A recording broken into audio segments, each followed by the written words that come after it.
서로 옆에, 앞에, 뒤에 인사하겠습니다. 잘 오셨습니다. 성령 충만하십시오.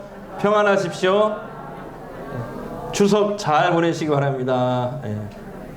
너무 많이 먹어서 배탈 나지 말고. 예. 지난주 태풍 11호 그 한남노라는 그 태풍의 영향으로 흰남노, 예. 한남노는 서울에 있죠, 서울에. 예. 흰남노의 영향으로 우리 교인들은 참 똑똑해요. 예.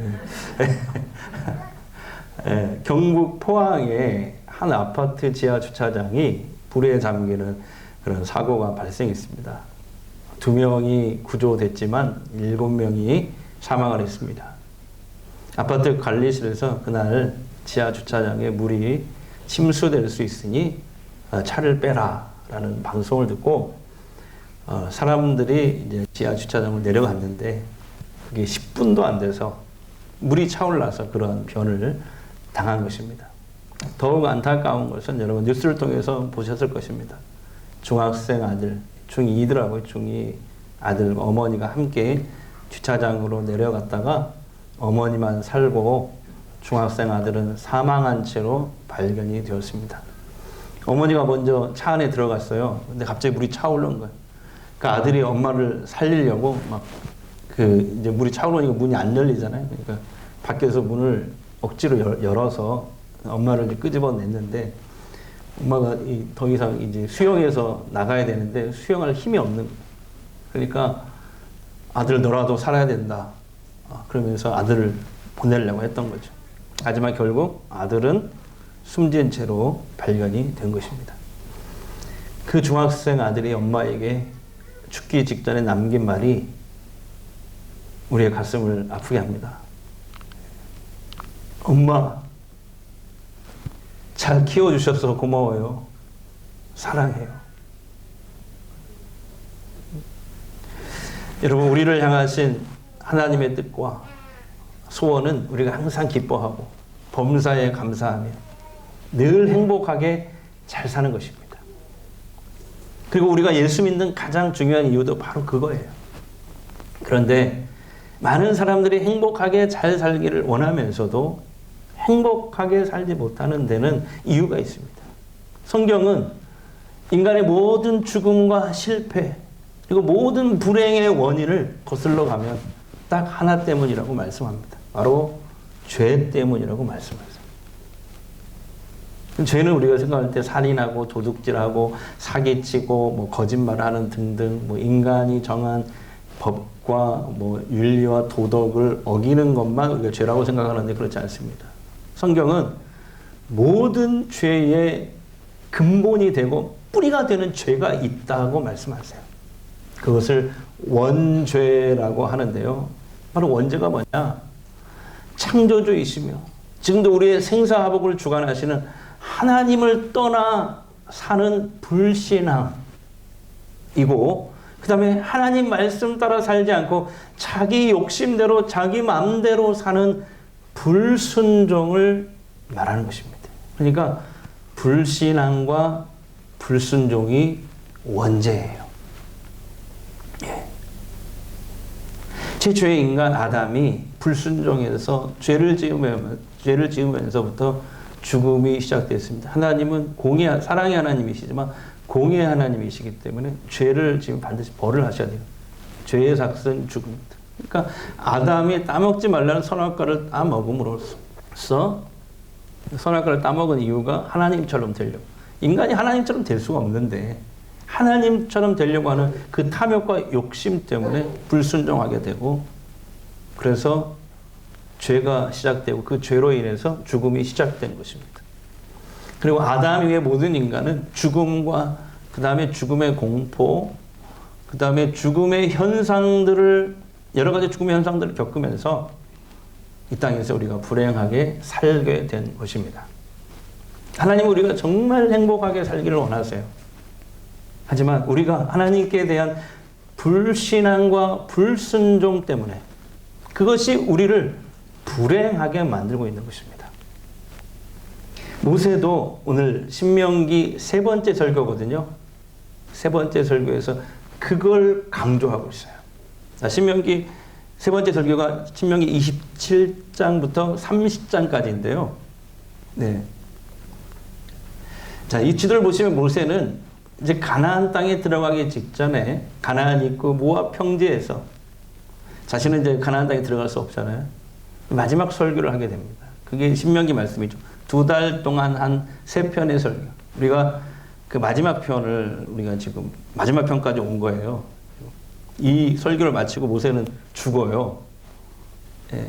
다음 주에 그 내용은 다음 주에 살펴보도록 하고. 그래서 이제 마지막 설교를 하는데 이 모압 평지에서 가나안 땅의 입구입니다. 여기에서 세대 교체가 됐어요. 이 광야 40년 동안 이스라엘 백성들은 다 세대 교체가 됐어요. 만나 세대로. 출애굽 1세대에서 만나 세대로 다 교체가 됐습니다. 이제 이 만나 세대들을 모아놓고 이 마지막 설교를 하게 되는 거죠. 내용은 이거예요. 창세기 27장, 신명기 27장부터 신명기 30장까지가 세 번째 설교인데 내용을 이렇습니다. 이런 내용이에요. 너희가 가나안 땅에 들어가거든 하나님 말씀에 순종해야 된다. 이스라엘 너희의 미래는 앞으로 너희가 이 말씀에 어떻게 반응하느냐에 달려있다. 너희가 말씀에 순종하면 너와 내 후손들이 복을 받겠지만 불순종하면 저주를 받고 가나안 땅에서 쫓겨나 세상 이곳저곳으로 흩어지게 될 것이다. 물론 그때라도 너희가 회개하면 다시 회복되고 돌아오게 될 것이다. 이게 세 번째 설교의 내용이에요. 긴 것 같지만 사실 이 내용이에요. 근데 오늘 우리가 읽은 본문은 뭐냐면 모세의 이 세 번째 설교의 핵심이면서 신명기 전체 설교의 결론입니다. 결론. 이번 주 하나님 말씀 한번 읽겠습니다. 19절 20절 시작. 내가 생명과 사망과 복과 저주를 내 앞에 두었은지 너와 내 자손이 살기 위하여 생명을 택하고 내 하나님 여호와를 사랑하고 그의 말씀을 청종하며 또 그를 의지하라. 그는 내 생명이시오 내 장소이시오 여호와께서 내 조상 아브라함과 이삭과 야곱에게 주리라고 맹세하신 땅에 내가 거주하리라. 아멘. 지금 하나님께서는 이스라엘 앞에 생명과 사망, 복과 저주를 딱 놓았다는 거예요. 그리고 둘 중에 하나를 선택하라는 거예요. 선택은 우리 몫이라는 거예요. 이스라엘이 생명을, 축복을 선택해야 될 이유는 뭐냐? 너와 내 자손이 살기 위하여 라고 말씀하십니다. 하나님의 말씀에 순종하는 것이 이스라엘과 그 후손이 가나안 땅에 들어가서 오래오래 행복하게 잘 살 수 있는 길이라고 지금 말씀하고 있어요. 왜냐하면 하나님이 이스라엘의 생명을 주관하시는 분이시고 잘 살 수 있도록 복을 주시는 분이시기 때문이래요. 여러분, 하나님께 우리 생명이 달려 있습니다. 하나님은 지금도 우리의 생사화복을 결정할 수 있는 분이세요.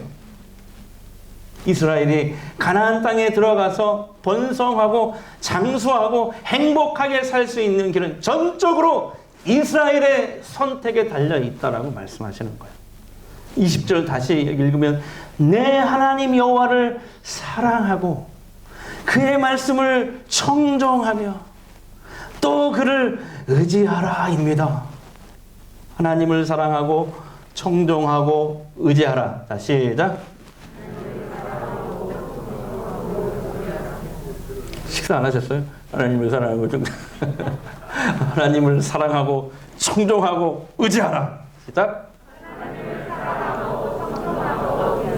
아멘. 그래서 청종한다는 말은 무슨 말이냐면 하나님 말씀을 가까이 하고 귀를 기울이고 순종한다라는 말입니다. 그걸 청종이라고 해요. 의지한다는 말은 무슨 말이냐면 원어로 보면 이거예요. 하나님께 내가 거머리처럼 딱 달라붙어 있는 겁니다. 매달리는 겁니다. 기도하는 겁니다. 그것을 의지하는 것이다. 이게. 요즘 아기 우리 중에 제일 나이 어린 성도가 배우주잖아요. 3살인가요? 4살인가요? 3살이 3살. 3살인데 저 배우뉴가 요즘에 엄마 껌딱지래요. 저도 한번 봤거든요. 엄마가 자기를 이렇게 떼어놓고 어디로 간다고 느끼면은 입을 먼저 벌려요. 그리고 소리가 안 나. 한 5초간. 그리고 나서 울더라고요. 제가 그걸 봤거든요. 놀랬어요. 그것을 의지한다라고 얘기해요. 네, 그걸. 쉽죠? 그걸 의지한다고 그래요. 정리해 보면은 오늘 모세의 세 번째 설교의 핵심이자 신명기 전체 설교의 결론이 뭐냐면 바로 이거예요. 이스라엘의 미래는 축복이냐 저주냐 둘 중에 하나인데 그건 이스라엘 그 후손들이 하나님을 사랑하고 그 말씀에 청정하고 그분을 의지함에 달려있다라는 거예요. 그리고 더 놀라운 말씀이 나오더라고요. 이 본문의 앞부분에 나오는데 이것은 이 하나님의 약속은 앞으로 이스라엘 백성들과 그 후손들뿐만 아니라 미래에 나타날 모든 하나님의 백성들에게 주신 약속이라고 하나님이 이 본문 앞에서 강조하고 있어요. 세 번째 설교에서 강조하고 있다니까요. 자, 한번 보겠어요. 신명기 29장 14절 15절.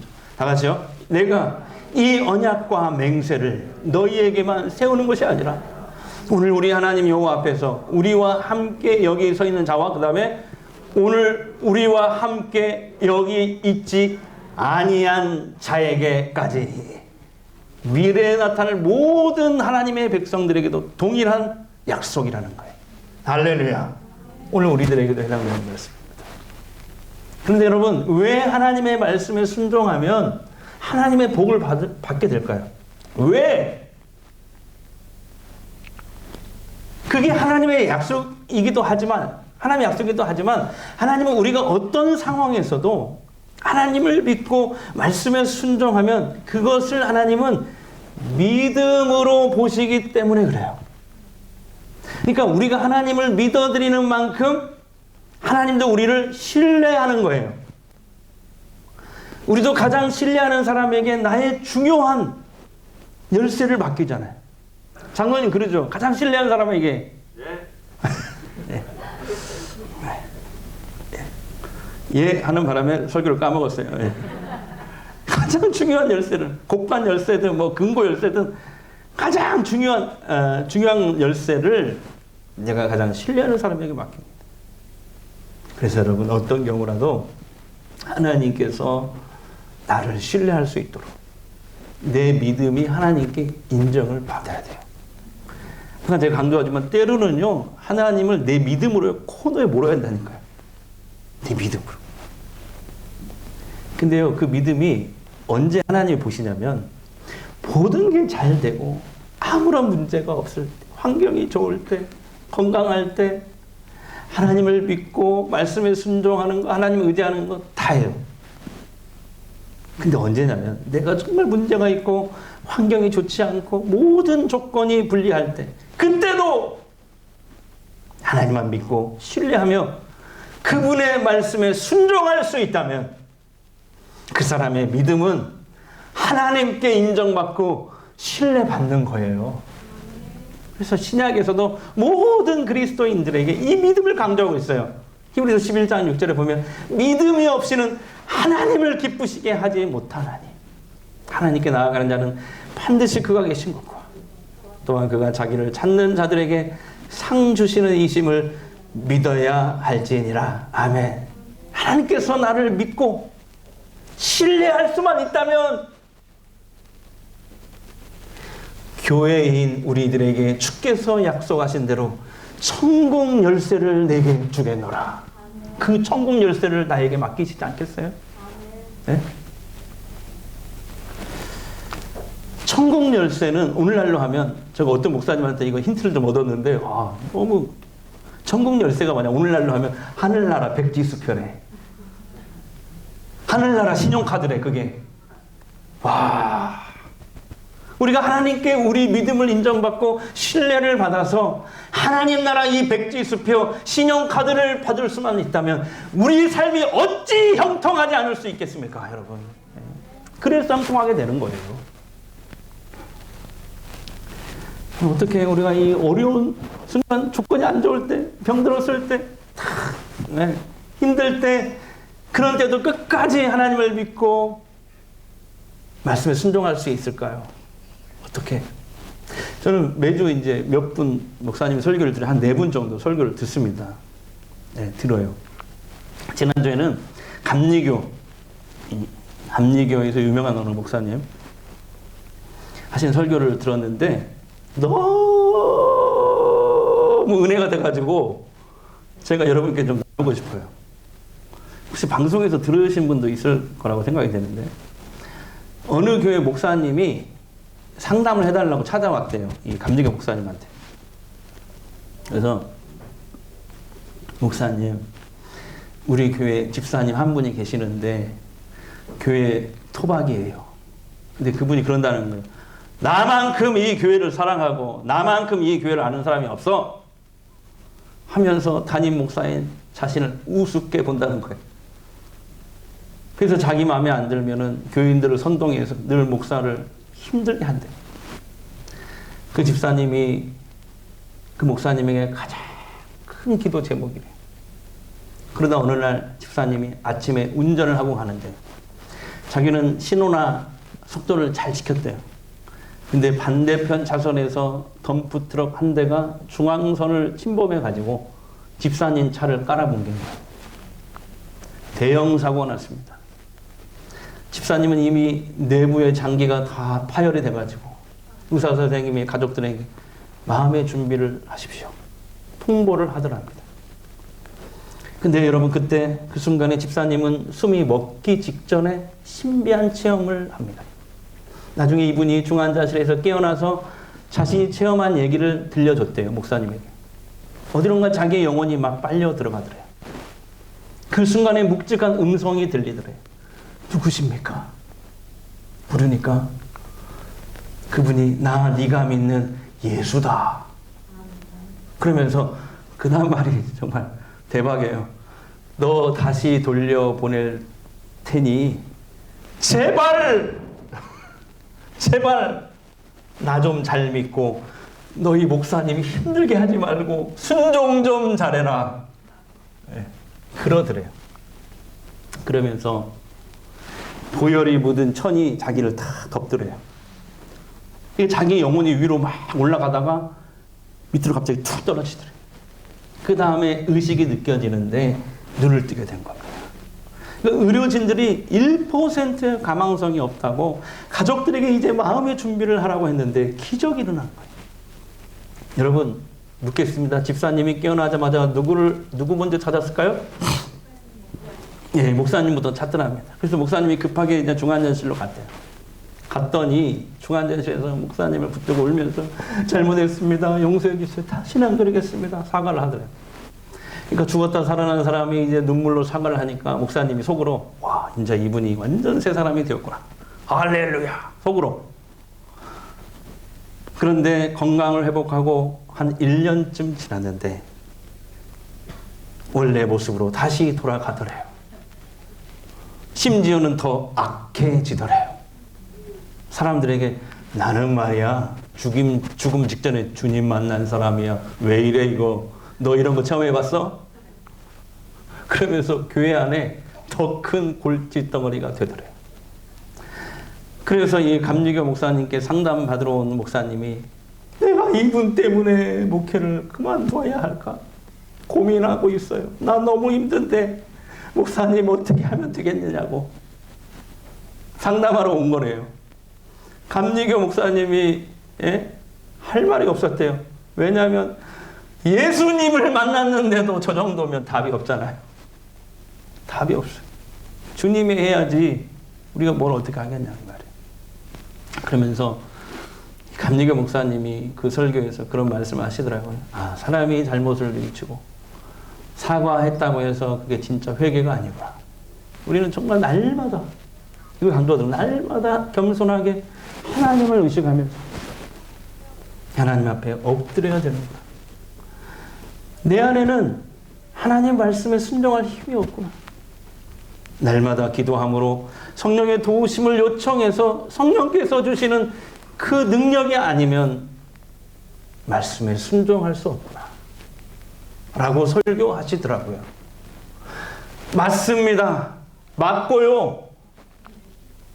우리가 날마다 하나님 앞에 엎드리지 않으면, 성령의 도우심을 구하지 않으면 작은 말씀 하나라도 순종할 수 없어요. 사랑하는 여러분, 하나님께서 우리의 미래를 주관하십니다.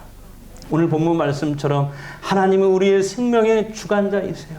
지금 우리의 생사화복을 주관하셔요. 우리가 어디서 뭘 하든지 잘 살 수 있도록 복을 주시는 분이에요. 추석 명절인데 돌아가신 조상들이 복을 주는 게 아니에요. 우리 성경이 분명히 말씀해요. 살아계신 하나님, 창조주 하나님, 지금도 인간의 생사화복을 주관하신 그 하나님이 우리에게 복을 주신다. 그 답은 하나님이세요. 왜 답이 안 떠올라? 하나님. 그죠? 할렐루야. 그러므로 여러분 어떤 상황을 만나더라도 하나님 말씀에 나와 내 자녀들이 순종할 수 있다. 여러분, 우리의 미래는 소망이 있습니다. 소망이 있습니다.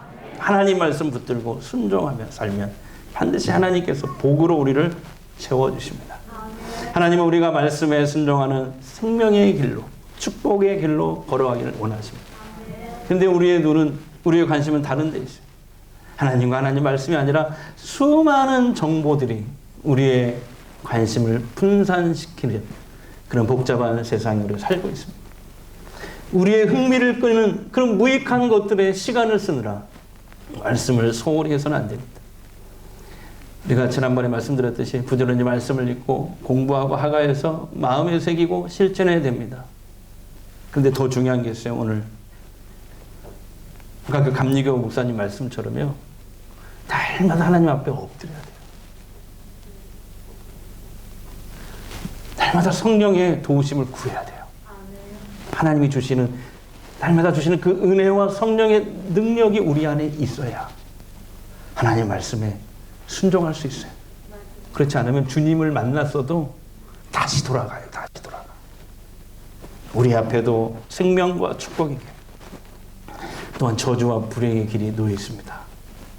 우리가 생명과 축복 가운데 살 수 있는 길은 오직 하나님을 사랑하며 그분 말씀대로 순종하며 배우는 그 하나님을 확 떨어지지 않는 것, 의지하며 사는 것, 그것이 그 길로 걸어가는 복된 저와 여러분 되기를 축복합니다. 기도하겠습니다. 하나님, 우리 앞에 생명과 축복, 저주와 불행, 화가 놓여 있습니다. 하나님을 사랑하고 말씀을 청종하며 하나님을 의지하는 것, 이것이 생명의 길로 걸어가는 길임을, 축복의 길로 걸어가는 길임을, 행복의 길로 걸어가는 길임을 알았습니다. 우리가 하나님의 말씀대로 생명의 길로 걸어가게 하옵소서. 우리가 앞으로 살아가는 모든 인생길에서 어려움도 만나고 어려운 환경과 조건을 만나더라도 우리는 끝까지 하나님의 말씀에 청종하고 하나님만 사랑하고 의지하는 길을 선택하고 그 길로만 걸어가게 성령이여 나를 인도하시옵소서. 작은 말씀 하나라도 주께서 도와주시지 않으면, 성령께서 능력을 주시지 아니하시면 할 수 없습니다. 날마다 하나님 앞에 엎드리겠습니다. 성령의 충만함을 구하겠습니다. 그래서 우리가 생명의 길, 축복의 길로 걸어갈 수 있도록 우리를 인도하시옵소서. 예수님의 이름으로 기도합니다. 나 주님의 기쁨 대결, 이 찬양 부르고 우리 기도하겠습니다. 나 주님의 기쁨 내기 원하네. 내 마음을 새롭게 하소서. 새 부대가 되게 하여 주사. 주님의 빛 비추게 하소서. 다시 한번요. 나 주님의 기쁨 되기 원하네.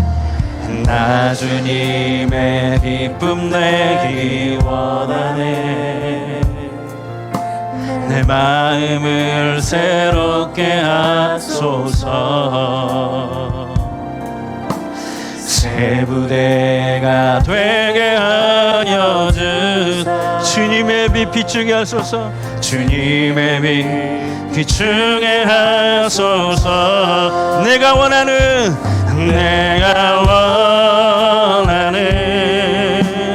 한 가지 주님의 기쁨 되게, 주님의 기쁨이 되는 것. 아멘. 내가